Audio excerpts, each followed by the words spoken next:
Hello दोस्तों, नमस्कार। Hello student, कैसे हो आप लोग। आज हम बात करने वाले एक वीडियो के एक इंपॉर्टेंट क्वेश्चन है जिसका नाम है soil of India, classification of India. Soil science का एक टॉपिक है। यहाँ से 10 नंबर का क्वेश्चन आपके यहाँ से एग्जाम में पूछे जाते हैं। तो हम यहाँ पर बात कर रहे हैं कि एक फंडा है 80-20 वाला। इसकी बात करें 80-20 यानी कि 80 रेशियो 80-20 यानी कि 20% पढ़ो आपके, ताकि 80% नंबर आए। आप 20% 80% मत पढ़ो कि आपके 20% नंबर आए। तो यहाँ पर हम वही फंडा अपनाने वाले हैं। यहाँ पर हम 20% रेशियो को बात करेंगे कि आपके 80% नंबर आए। हम यहाँ पर उन्हीं क्वेश्चन को डिस्कस करने वाले स्टूडेंट्स जो आपके एग्जाम में पूछे जाने वाले हैं। BSc agriculture first semester, fundamental of soil science, fundamental of horticulture, animal husbandry, genetics या फिर आपका एक्सटेंशन, जो भी आपके सब्जेक्ट हैं वो यहाँ पर क्वेश्चन आते रहेंगे उससे संबंधित, ताकि आपको एग्जाम में लिखने के लिए कोई दिक्कत ना हो। ठीक है, यहाँ पर आपको पीडीएफ भी मिलेगा हिंदी और इंग्लिश में। ये वीडियो पहले इंग्लिश और हिंदी दोनों भाषा में चलेगा, बाद में कुछ समय के लिए इंग्लिश में चलेगा, क्योंकि बहुत सारे स्टूडेंट्स हमारे हिंदी में भी हमसे जुड़ रहे हैं, तो हमें उनका भी ध्यान रखना है। तो आप देख सकते हैं, सबसे पहले हमें क्या करना है, क्लासिफिकेशन ऑफ इंडिया क्वेश्चन पूछा जा सकता है कि टाइप्स ऑफ क्लासिफिकेशन या types of India, classification of India. ठीक है, क्लासिफिकेशन ऑफ सोयल साइंस। ठीक है, कि मृदा के प्रकार बताइए, मृदा कितने प्रकार की होती है, मृदा का वर्गीकरण बताइए। तो यहाँ से 10 नंबर का क्वेश्चन है। तो सबसे पहले हम बात करते हैं सोयल ऑफ इंडिया।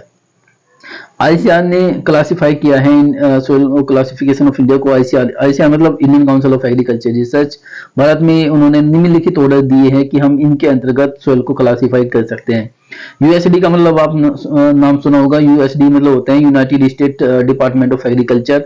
उसने भी इस सोयल को के टैक्सोनॉमी को डिस्क्राइब किया है कि देखो सोयल ऑर्डर कितने होते हैं। सोयल ऑर्डर यही होते हैं जो मैंने आपको दिखाई है। इंसेप्टी सोयल होते हैं स्टूडेंट्स, एंटी सोयल्स होता है, एल्फी सोयल होते हैं, वर्टी सोयल्स होते हैं, एरिडो सोयल होते हैं, अल्टी सोयल्स होते हैं, मोली सोयल्स होते हैं या अदर्स होते हैं। इन सोयल, ये तो सोयल ऑर्डर होते हैं। सोयल क्लासिफिकेशन, जो सोयल जिस ऑर्डर के अंतर्गत आती है उसकी स्टडी हम आगे करेंगे। आप ये सोयल ऑर्डर है कि मृदा के कौन कौन से गण हैं। गण मतलब कुछ ऑर्डर में रखा गया है। सबसे ज्यादा जो एरिया किसका है, एरिया है इंसेप्टी सोयल का। कितना एरिया है इंसेप्टी सोयल का, आप देख सकते हो इतना है 39% से। एंटी सोयल का कितना एरिया है 28%। यहाँ से क्वेश्चन पूछा जा सकता है कि एग्जामिनेशन में, कॉम्पिटिशन में भी पूछा जा सकता है कि जो इंसेप्टी सोयल का सोयल कितना परसेंटेज है, एंटी सोयल का कितना परसेंट है, एल्फी सोयल का कितना परसेंट है। और इस तरह की ऑर्डर से आपसे एरिया में परसेंटेज पूछा जा सकता है। ये क्वेश्चन यहाँ से।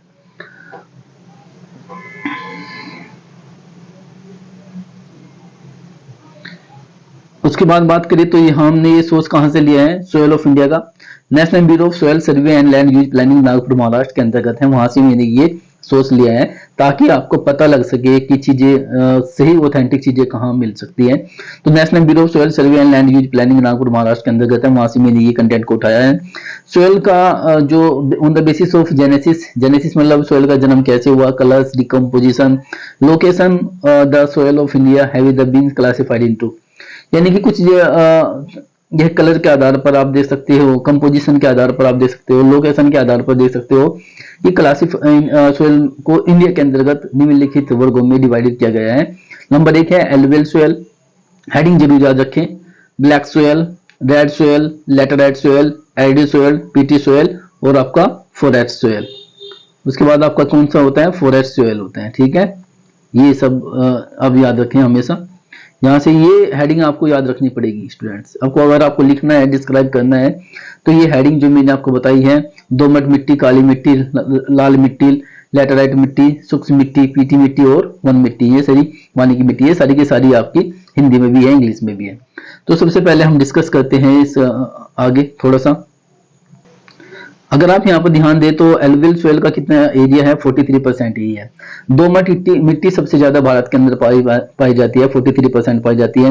पूछा भी जाता है कि जो एलुवियल सोयल होती है वो कितने परसेंट भारत के अंदर है, 43% है। इस क्वेश्चन को हमेशा याद रखिए, कॉम्पिटिशन में भी पूछा जा सकता है कि कौन सी सोयल भारत के अंदर किस मिट्टी का सबसे ज्यादा एरिया है, वो एलुवियल सोयल का है 43%।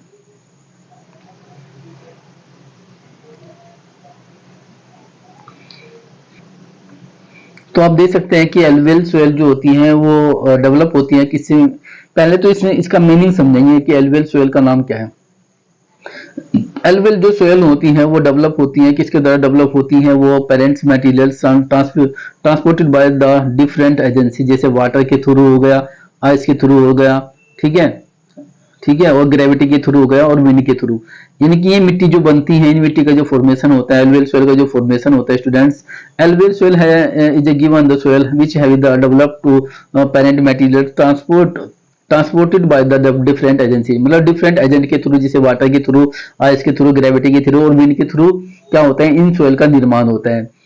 मृदा जो दोमट मिट्टी होती है स्टूडेंट, दोमट मिट्टी का निर्माण किसके द्वारा होता है? नदी के द्वारा होता है। नदी के द्वारा हो सकता है, नदी यानी कि वाटर, आइस के द्वारा हो सकता है, ग्रेविटी के द्वारा होता है, या फिर विंड के द्वारा क्या होता है? ये एजेंट होते हैं जो ट्रांसपोर्ट करते हैं, यानी कि मिट्टी को एक स्थान से दूसरे स्थान तक ट्रांसपोर्टेड करने का काम के थ्रू ये कौन सी मिट्टी बनती है? दोमट मिट्टी या एलुवियल सोयल बनती है। एलुवियल सोयल का निर्माण किसके द्वारा होता है? डिफरेंट एजेंट के द्वारा हो जाती है। वे कौन कौन से डिफरेंट एजेंट होती है? जैसे वाटर है, आइस है, ग्रेविटी और विंड के थ्रू। ये फॉर्मेशन आपको पता लग गया है कि सोयल का फॉर्मेशन कैसे होता है, इस बात को हमेशा याद रखना। एलुवियल सोयल पूछा भी जाता है कि एलुवियल सोयल का निर्माण किसके द्वारा होता है?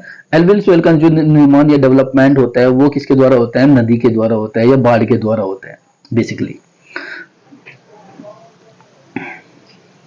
लार्जेस्ट है, पॉइंट अगर ध्यान रखिएगा, largest and most important soil group of India, Bharat में सबसे ज्यादा, मैंने अभी बताया 43% इसका है।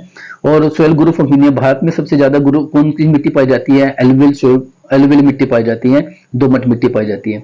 They are the composed of the sediment deposit by the river, मैंने पहले ही बताया है किसके जमा होने से होती है? ये किसके जमा होने से होती है? जो नदी है, नदी के डिपोजिट, नदी किससे जो सेडिमेंट होते हैं वे डिपोजिट हो जाते हैं कहीं पर, उसके द्वारा ये मिट्टी बनती है, क्योंकि इनके अंदर सोयल मॉइस्चर ज्यादा होता है, ठीक है, इसलिए ये मिट्टी, इनके अंदर मॉइस्चर होता है, तो ये वाटर के थ्रू ही डिपोजिट होते हैं।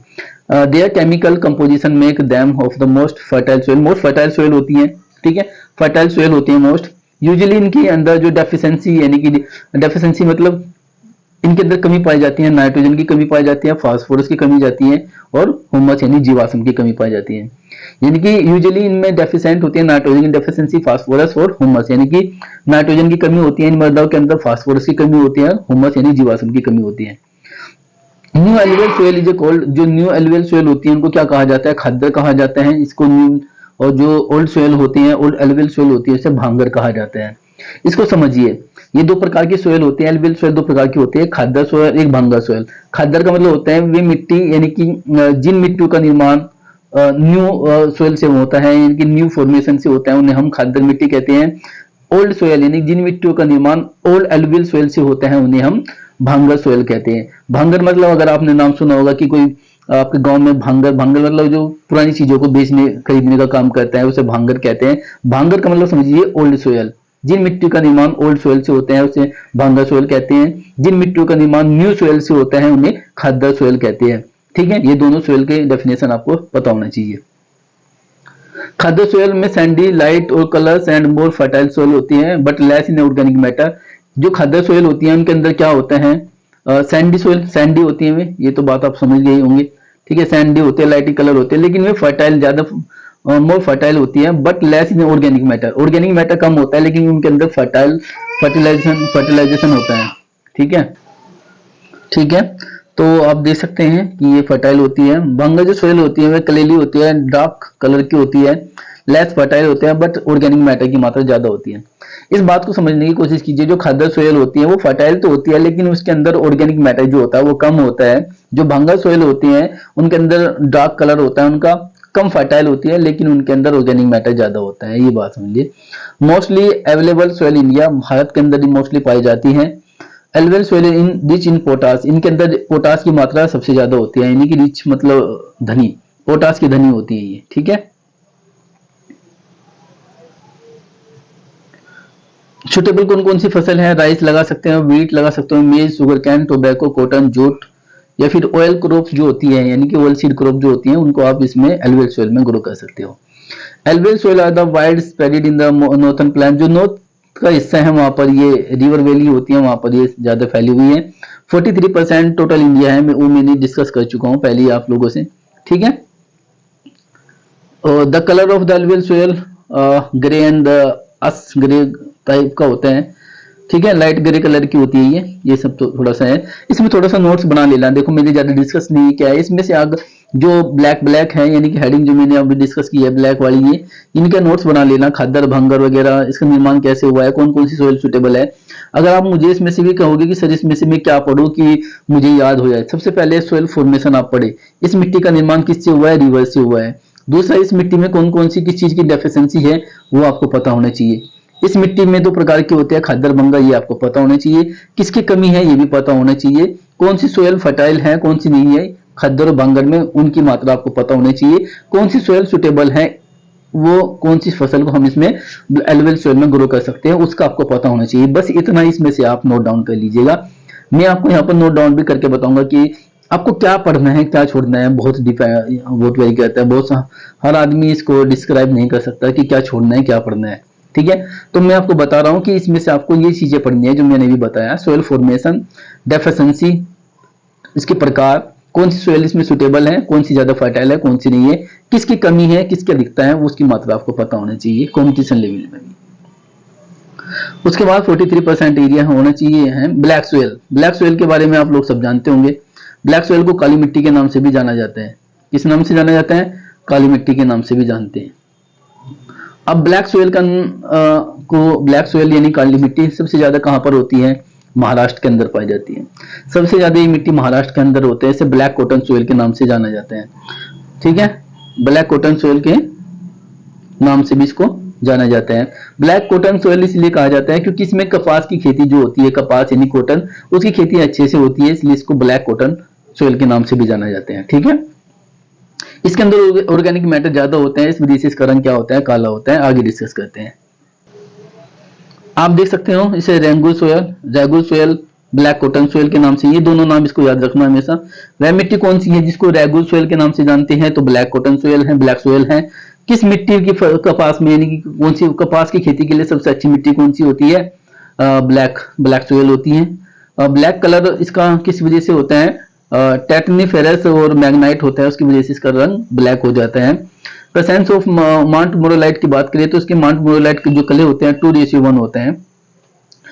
कैओलिनाइट, माउंट मोरोलाइट अगर आपको नहीं पता है तो इसमें सिलिकेट के और एल्यूमिनियम के रेशियो होते हैं, जिसकी वजह से ये 2 उसके होते हैं और 1 रेशियो आपके इसके सिलिका के होते हैं, एल्यूमिनियम सिलिका। थोड़ा सा इसमें देख लेना। इसे cracking problem is a most ओकर, यहाँ पर क्रैकिंग हो जाती है। महाराष्ट्र में अगर हमने देखी होगी तो मिट्टी जो होती है उसमें दरारें आ जाती है, क्रैकिंग हो जाती है, दरारें, इस तरह की मिट्टी में दरारें आ जाती है। तो उसमें सबसे जो क्रैकिंग प्रॉब्लम है, क्रैकिंग मतलब दरारें आ जाना, दरारें जो पूछे भी जा सकते हैं, क्रैकिंग प्रॉब्लम सबसे ज्यादा किस में होती है, तो ब्लैक कॉटन सोयल के अंदर होती है। इतना आपको इसमें से लिखना है, याद करना है।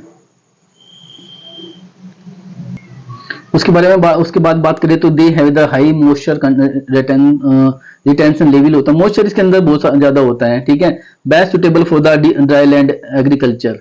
ड्राई लैंड एग्रीकल्चर का मतलब ये होता है ऐसा क्षेत्र जहां पर वार्षिक वर्षा कम होती है, 750 मिमी से कम होती है, उसे हम ड्राई लैंड एग्रीकल्चर कह सकते हैं। ऐसा एरिया जहां पर एक साल के अंदर यानी एक साल के अंदर 750 mm यानी कि 75% सेंटीमीटर से कम वर्षा होती है, उसे ड्राई लैंड एरिया कहते हैं। जैसे आपका राजस्थान हो गया, ठीक है, वहां पर वर्षा कम होती है, उसे हम वहां के लिए सुटेबल है। रिच आयरन, आप देख सकते हैं कि ये मात्रा याद रखिए आप, iron, lime, calcium, potassium, aluminium, magnesium, इनकी मात्रा इसके अंदर सबसे ज्यादा होती है, इसलिए इसको लेट सोयल भी कहते हैं। इसको लेट सोयल के नाम से भी जाना जाता है। क्या किस नाम से जाना जाता है, ये क्वेश्चन पूछा जाता है। वह कौन सी मिट्टी है जिसको लेट सोयल के नाम से जाना जाता है, उसे कहते हैं ब्लैक सोयल। ठीक है, यहां से ध्यान रखना। डेफिशिएंसी ऑफ नाइट्रोजन की बात करें तो नाइट्रोजन, फास्फोरस, जिंक और ऑर्गेनिक मैटर की यहाँ पर डेफिशिएंसी होती है। देखो मैं आपको एक बात बताता हूँ इंडियन सोयल के बारे में। भारत के अंदर वो कौन सा मैक्रोन्यूट्रिएंट है जिसकी डेफिशिएंसी भारत के अंदर सोयल के अंदर पाई जाती है, वो है नाइट्रोजन। नाइट्रोजन एक ऐसा मैक्रोन्यूट्रिएंट है जिसकी डेफिशिएंसी भारत के अंदर पाई जाती है। वह कौन सा माइक्रोन्यूट्रिएंट है जिसकी डेफिशिएंसी भारत के अंदर पाई जाती है, उसका नाम है जिंक। इन दोनों क्वेश्चन को हमेशा याद रखिएगा। भारत के अंदर वह कौन सा मैक्रो मतलब जिसको ज्यादा मात्रा के न्यूट्रिएंट की आवश्यकता होती है, क्वांटिटी की आवश्यकता होती है, उसे मैक्रोन्यूट्रिएंट कहते हैं। जिसको कम माइक्रोन्यूट्रिएंट की आवश्यकता होती है उसे माइक्रो कहते हैं, जिसे आपका जिंक हो गया। ठीक है, तो यहाँ पर आप देख सकते हैं कि डेफिशिएंसी किसकी होती है, इसकी डेफिशिएंसी होती है लेट सोइल के नाम से भी इस सोइल को जाने जाते हैं। सुटेबल क्रॉप्स की बात करें तो आप सीरियल्स, अनाज वाली फसलें, ओलसीड, दलहनी फसलें, सिट्रस जो नींबू वगैरह फ्रूट्स होते हैं, वेजिटेबल्स, टोबैको, शुगर कैन, इसको यहाँ पर सुटेबल ग्रो किया जा सकते हैं। इस सोइल को हम रेगुलर सोइल या ब्लैक कॉटन सोइल के नाम से जानते हैं, वो मैं ऑलरेडी डिस्कस कर चुका हूँ आप लोगों के साथ में। ठीक है, the black soil are generally clayey, deep या इम्पेरेबल होती हैं। They well become the stickily. आप इसमें एक क्वेश्चन याद रखिए, ये वाला क्वेश्चन, कि इस मिट्टी को हम सेल्फ फ्लोगिंग, या कौन सी मिट्टी है जिसको सेल्फ फ्लोगिंग के नाम से भी जाना जाता है, वो है black soil, black cotton soil या ब्लैक सोयल। इसको हम सेल्फ फ्लोगिंग सोयल के नाम से भी जानते हैं। ठीक है, केमिकल की बात करें तो इसके अंदर बहुत सारे रिच होते हैं, जैसे आयरन होता है, लाइम होता है, मैग्नीशियम वगैरह, एल्यूमिनियम वगैरह, ये सारी चीजें आप याद कर लेना थोड़ा सा। ठीक है, तो थोड़ा सा आप देख सकते हैं कि इसमें इस तरह चीजें होती है। तो आप देख सकते हैं कि इसका रंग कैसे होता है, डीप ब्लैक या ग्रे कलर का होता है, ब्लैक। रेड सोयल आती है, लाल मिट्टी, इसका एरिया कितने हैं, 18.5% होते हैं, 18.5% होते हैं रेड सोयल या लाल मिट्टी। ठीक है, देख सकते हैं कि इसमें जो आपका आयरन होता है, मैग्नीशियम होता है, उसकी वजह से इसके अंदर ये रेड कलर होती है। जिस सबसे ज्यादा इसमें जो रेड कलर की मिट्टी होती है, ये आयरन और मैग्नीशियम में होते हैं। हाँ, एक बात बताने भूल गया मैं, जो ब्लैक सोयल होती है वो महाराष्ट्र में सबसे ज्यादा होती है। ठीक है, ध्यान रखना। तो जो आपका मैग्नीशियम है, रेड सोयल है, रेड कलर का, इसका जो रेड कलर होता है ये आयरन ऑक्साइड की वजह से होता है। आयरन ऑक्साइड की वजह से इसका आयरन ऑक्साइड के कारण इसका रेड कलर हो जाते हैं। हाई फास्फोरस फिक्सेशन कैपेसिटी इसके अंदर होती है, क्योंकि उसके अंदर क्या होता है, कैओलिनाइट ज्यादा होता है, इस वजह से वो हाईली प्रेशर ऑफ कैओलिनाइट। ठीक है, और seen mainly high rainfall areas में होती है, जहां पर वर्षा ज्यादा होती है वहां पर ये सोइल मिल जाती है। सॉरी, पीएच की बात करें तो 7 से 7.5 पीएच होता है। इसे अर्ली सोइल के नाम से भी जाना जाता है। ठीक है, लेट सोइल किसे कहते हैं, ब्लैक सोइल को। अर्ली सोइल किसे बोलते हैं, रेड सोइल को, ध्यान रखना। ठीक है, इसके अंदर absence of the live of कंकर, इस तरह का चीजें मिलती हैं। इसके अंदर फास्फोरस, मैग्नीशियम और ह्यूमस और पोटेशियम की कमी होती है। ठीक है, ये सब चीजें। सुटेबल क्रॉप्स की बात करें तो सुटेबल क्रॉप्स में आप यहाँ पर wheat, cotton, pulse, tobacco, potato, oilseed crops को आप देख सकते हो।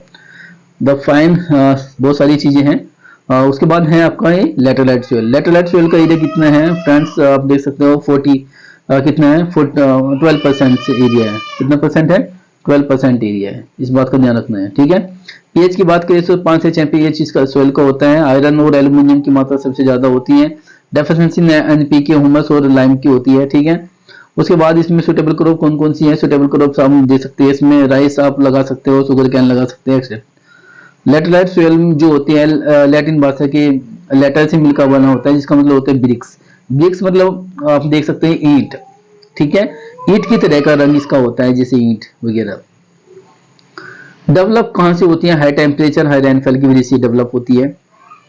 These are the result of the intensive leaching due to the tropical area. जो ट्रॉपिकल एरिया होता है वहां पर लीचिंग की संभावना ज्यादा होती है। ह्यूमस कंटेंट ऑफ सोइल, ये सब चीजें आप देख सकते हो, ज्यादा कुछ पढ़ने की इसमें जरूरत नहीं है, मोटी मोटी चीजें मैंने आपको बता दी है। एरिड सोइल या एरिड सोइल को आप देख सकते हो, एरिड सोइल, एरिड सोइल में आप देख सकते हो यहाँ पर एरिड सोइल। ठीक है, एरिड सोइल, ये आपका एरिड सोइल होती है। ठीक है,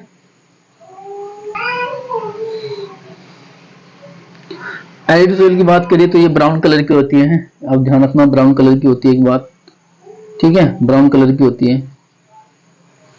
सैलाइन और एल्कलाइन नेचर की होती है। कंकर सोइल के नाम, कंकर वगैरह इसमें लोहरी जोन जो होते हैं उसमें कंकर लेयर पाई जाती है, इसमें कैल्शियम की मात्रा नीचे चली जाती है।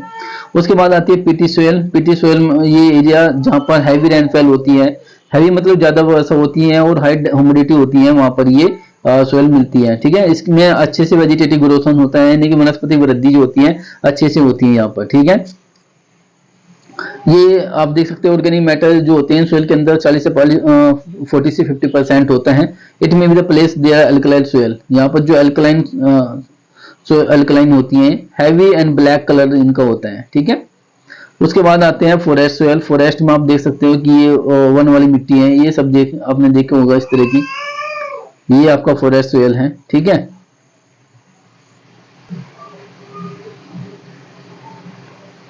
आप देख सकते हो फ्रेश सॉइल का जो फॉर्मेशन होता है वहां पर सफिशिएंट रेनफॉल की वजह से होता है, जहां जो सफिशिएंट रेनफॉल होती है उस वजह से वहां पर ये मिट्टी बनती है। They soil vary the structure and texture depending on the mountain environment where the form, मतलब इन सॉइल का स्ट्रक्चर टेक्सचर वो डिपेंड करता है माउंटेन पर, माउंटेन और वहां के जो एनवायरनमेंट है उस पर डिपेंड करता है दोस्तों, ठीक है।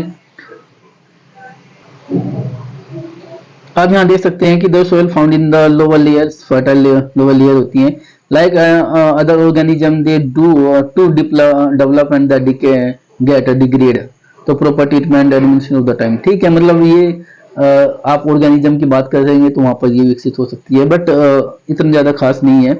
सोयल ऑर्डर की बात करें तो सोयल टैक्सोनॉमी की बात करें तो यहाँ पर देख सकते हैं, मैंने पहले बताया कि एंटीसोल, इंसेप्टिसोल ये सोयल ऑर्डर होते हैं और ये सोयल होते हैं। आपसे यहाँ से क्वेश्चन पूछा जाता है कि जो एल्वियल सोयल होते हैं किस ऑर्डर के अंतर्गत आती है, तो एंटीसोल और इंसेप्टिसोल के अंतर्गत आती है। ब्लैक सोयल वर्टिसोल के अंतर्गत आता है। आप ऐसे अब ये याद हो जाएगा आपका, वहां पर याद नहीं होगा। रेड सोयल जो होता है आपका एल्फिसोल और अल्टीसोल के अंतर्गत आता है। लेटराइट सोयल जो होता है आपका अल्टीसोल के अंतर्गत आते हैं। डिजर्ट सोयल जो होता है एरिडो सोयल के अंतर्गत आते हैं। फॉरेस्ट हिल ये सोयल जो आपका होता है एल्फिसोल, अल्टीसोल, इंसेप्टिसोल, मोलिसोल और एल्फिसोल के अंतर्गत आते हैं। साल्ट अफेक्टेड जो सोयल होते हैं वो सारी की सारी एरिडोसोल्स और इंसेप्टिसोल्स के अंतर्गत आती हैं। ये सोयल है, ये सोयल के प्रकार है, इधर वाले आप देख सकते हो, ये सोयल ऑर्डर है जो मैंने स्टार्टिंग में आपसे आपको डिस्कस किए थे, ठीक है। तो आज का ये वीडियो यहाँ पर ही खत्म होता है इंग्लिश में, ठीक है। ये इंग्लिश का है, अगर किसी को कोई भी डाउट है तो मुझे कमेंट बॉक्स में कमेंट कर सकते हैं, ठीक है। इसमें अगर कोई चीज समझ में ना आई हो तो वो मुझे पूछ सकता है।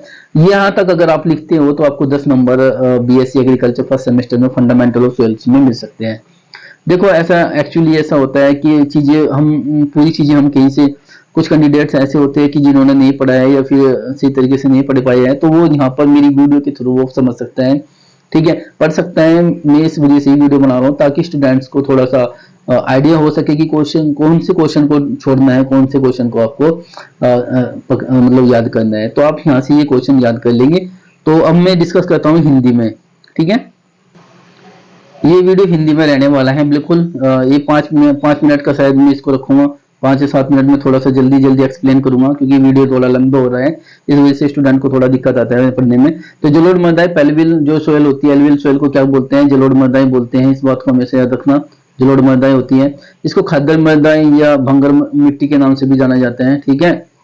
तो ये 2 प्रकार की होती है, मैंने बता दिया कि खाद्य मृदाएं क्या होती है। इन मिट्टियों का निर्माण कैसे होता है स्टूडेंट्स, इन मिट्टियों का निर्माण किससे हुआ है, जिन मिट्टियों का निर्माण आपका, आप कह सकते हैं कि इन मिट्टियों का निर्माण किससे हुआ है, जो नदियों की नदियों के द्वारा हुआ है, बाढ़ के द्वारा हुआ है, जल के द्वारा, जो मतलब जैसे आपका आइस के द्वारा हो गया। इन मिट्टियों का निर्माण, जिन मिट्टियों का निर्माण जल के द्वारा होता है या नदी के द्वारा होता है, नहर के द्वारा होता है, उन्हें जलोढ़ मृदाएं या एल्वियल सोइल कहते हैं। ये 2 प्रकार की मृदाएं होती है, खाद्य और भंगर। खाद्य मृदाएं में मृदाएं होती हैं जो न्यू एल्वियल सोइल से बनती है। भंगर मृदाएं में मृदाएं होती है जो पुरानी सोइल से बनती है, ठीक है। काली मृदाएं आप देख सकते हो इसमें, आप इसको ये हेडिंग जरूर याद कर लेना, इस हेडिंग को, ये सारा का सारा हेडिंग आपको ये पता होना चाहिए कि कौन सी मिट्टी है, ठीक है, इन्हें पढ़ लेना। तो हम देखते हैं जलोढ़ मृदाएं पर हम क्लिक करते हैं तो हम यहाँ पर आ जाते हैं। आप देख सकते हो यहाँ पर ये खुलता है। इन मिट्टियों का निर्माण किसके द्वारा होता है, नदियों के बहाकर लाए हुए आपदित पदार्थों के जमा होने से होते हैं। मृदा समुद्र की एक ही जल प्रक्रिया के द्वारा निक्षेपित होती है। विस्तार की बात करें तो ये जलोढ़ मिट्टी नदी, घटिया, डेल्टा बहुत सारे प्रदेशों में पाई जाती है। भारत में विशाल मैदानी क्षेत्रों में मिट्टी में बना हुआ है। सबसे ज्यादा 45% या 43% एरिया किसका है, इन्हीं मिट्टी का है। 43% किसका है, इन मिट्टियों का एरिया है। भारत के अंदर सबसे ज्यादा कौन सी मिट्टी पाई जाती है, जलोढ़ मृदाएं। तो आप देख सकते हैं जलोढ़ मृदाएं ये इस तरह की विशेषताएं हैं, इसमें इन्हें कोप की मिट्टी या कछारी मिट्टी भी कहा जाता है। ये हल्की, आप स्क्रीनशॉट ले लेना, इसका मैं पीडीएफ बना के भेज दूंगा, कोई दिक्कत नहीं है। थोड़ा सा आप इसको पढ़ लेना अच्छे से, हिंदी वाले जो स्टूडेंट है। खाद्य मृदाएं मैंने आपको बताया है कि खाद्य का उन्हें कहते हैं जो हर साल बाढ़ आती है वो फिर बनती है, ठीक है। भांगर मतलब जो पुरानी सोयल से बनती है, भांगर मतलब जो पुरानी ओल्ड सोयल से जिनका निर्माण होता है, ठीक है, ये आप देख सकते हो। उसके बाद आते हैं ब्लैक सोयल। ब्लैक सोयल का निर्माण किनके द्वारा होते हैं, ज्वालामुखी विस्फोट से बना जो दरारें वगैरह आ जाती है, जो बेसिक लार्वा होता है उसके जमा होने से हो जाता है। इनका निर्माण की बात करिए कहाँ कहाँ पर पाई जाती है, इस एरिया की बात करिए तो तेलंगाना, गुजरात, तमिलनाडु वगैरह में ये पाई जाती है। विशेषताएं की बात करिए तो ये हल्की गहराई वाली मिट्टी होती है। आप इन्हें अच्छे से पढ़ लेना स्टूडेंट, ठीक है, हिंदी में। ये मैं आपको हिंदी में कंटेंट हो इसका मैं पीडीएफ आपको बना के भेज दूंगा, आप इसे पढ़ लेना जितने भी हो सके। ब्लैक मिट्टी को ब्लैक कॉटन सोयल के नाम से भी जाना जाता है, ये ड्राई फार्मिंग के लिए अच्छी मानी जाती है। ये रेंगो सोयल के नाम से भी या रैगड या रेंगो सोयल के नाम से भी इसको जाना जाता है। लाल या पीली या रेड सोयल के नाम से भी इसको आप देख सकते हो। इन मिट्टियों का निर्माण कहाँ से हुआ है, जो आपका रॉक्स होती है, चट्टानों के फॉर्मेशन के टूटने फूटने से इन मिट्टियों का निर्माण होता है। विस्तार की बात करें तो 2 लाख वर्ग किलोमीटर क्षेत्र पे है ये, ठीक है। कहाँ पर पाई जाती है, पूरी महाराष्ट्र नागपुर वगैरह में ये मिट्टी मिल जाती है। लोहे के और यौगिक की उपस्थिति कारण मिट्टियों का रंग लाल होता है, ये सब चीजें पढ़ लेना, ठीक है। इनसे क्वेश्चन पूछे जाते हैं जो हाईलाइटेड है, यहाँ से क्वेश्चन पूछे जाते हैं। लैटेराइट मिट्टी की बात करें तो ये लैटेराइट मिट्टी है, यहाँ पर आप देख सकते हो। ये लैटेराइट मिट्टी का निर्माण मानसून जलवायु की अधिक वर्षा से होते हैं, यानी कि ऐसा क्षेत्र जहाँ पर वर्षा ज्यादा होती है वहां पर ये मिट्टी बन जाती है। ये सब पढ़ लेना, मैं इसका पीडीएफ बनाकर भेज दूंगा स्टूडेंट, ठीक है। मस्ट एडिड सोइल, ये मैं थोड़ा सा हिंदी में भी एक्सप्लेन कर रहा हूँ ताकि आप लोगों को इसे समझ सके। कोई भी डाउट अगर इसमें हो तो मुझे आप कमेंट बॉक्स में कमेंट करें, मैं इसके लिए थोड़ा सा और आपके लिए कोशिश करूंगा, ठीक है। ये सारी हेडिंग है, 7-8 ये है, आप इसे अच्छे से पढ़ लेना, ठीक है। पीटी सोयल, इन मिट्टियों का जो अधिक आर्द्रता वाले क्षेत्र होते हैं, हाई ह्यूमिडिटी जहां पर ज्यादा होती है, समुद्री तटीय जो क्षेत्र होते हैं वहां पर ये मिट्टी मिल जाती है, पीटी सोयल, ठीक है। ग्रे या ब्राउन सोयल्स के नाम से भी जाना जाते हैं, वो बहुत सारी है, बस इसमें 7-8 प्रकार के जो मैंने आपको बताए उनको अच्छे से पढ़ लेना, ठीक है। तो ये तो हमारा ये आज के लिए ये वीडियो था, ठीक है। अगर किसी को कोई भी डाउट्स है, किसी भी तरह से अगर कोई भी डाउट्स है तो वो हमारे कमेंट बॉक्स में कमेंट कर सकते हैं और हम इसको पीडीएफ आपको अवेलेबल करा देंगे, ठीक है, जल्द से जल्द। तो यदि आपको हमारा वीडियो अच्छा लगता है, हमारा कंटेंट आपको पसंद आता है तो आप हमारी वीडियो को लाइक कर सकते हैं, हमारे चैनल को सब्सक्राइब कर सकते हैं। आज के लिए इतना ही, क्योंकि वीडियो थोड़ा सा लंबा हो गया है। आगे हम कल डेली हम एक बीएससी एग्रीकल्चर पर एक टॉपिक उठाएंगे और उस पर हम वीडियो बनाएंगे। तो आज के लिए इतना ही, धन्यवाद।